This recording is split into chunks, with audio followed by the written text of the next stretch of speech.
Right now, we'll call down our jazz clinic and see what's going on. All right. Give them another round of applause.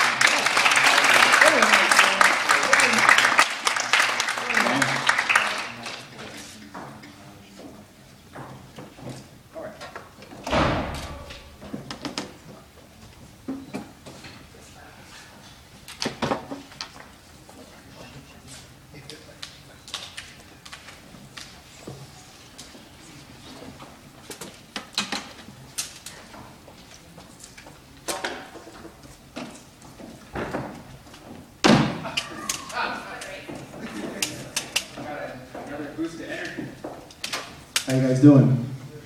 Remember me from last semester? They're like, yeah, we remember you. We do remember you.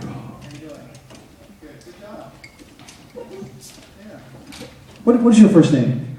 Griffin. I love watching you play.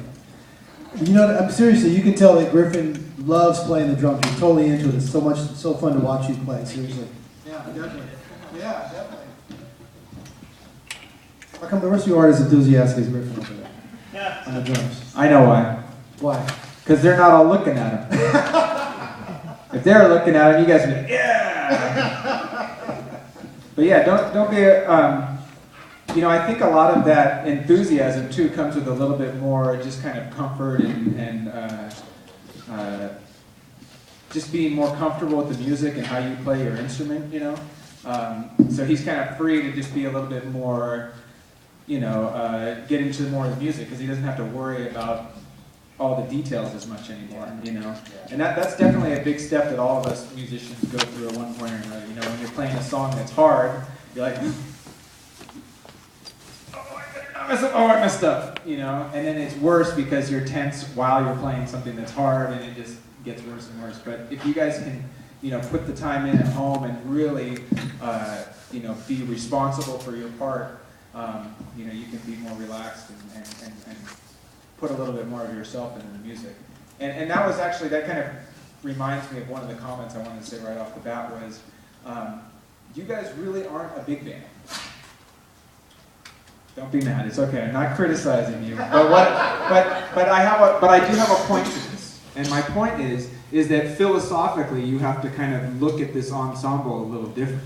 You know, you can't, from a rhythm section standpoint, because this is not an actual big band, I don't think balance-wise you can just kick ass as much as you can when you play with a big band. Because it doesn't sound right, it sounds off balance. It sounds like the rhythm section is playing too loud sometimes.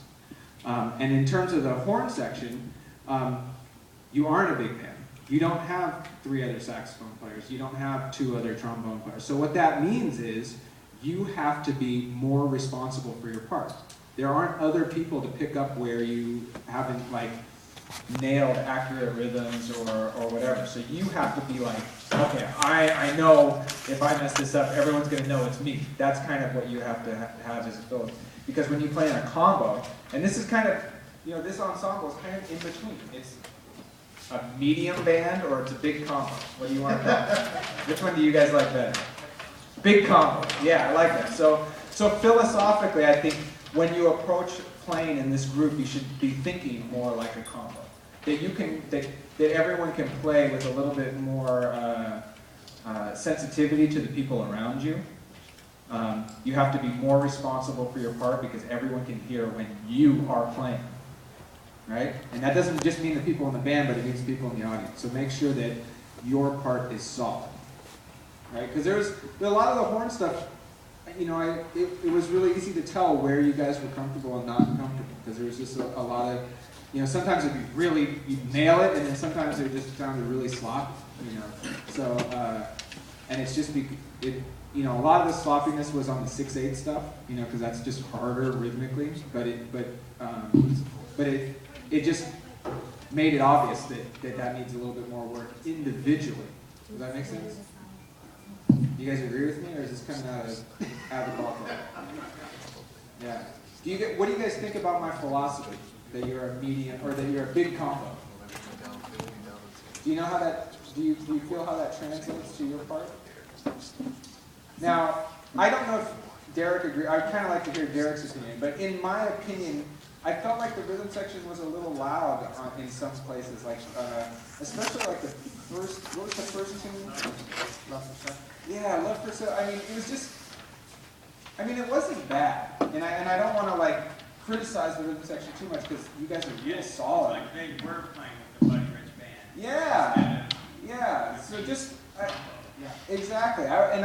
Exactly. And it's just.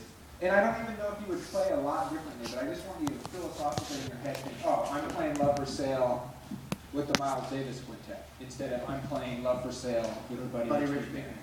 Yeah, exactly. Can we maybe just try that for a second with Get Out Love for Sale? I don't really need that. If I look at it, I'm just I'm gonna get confused in all the black notes.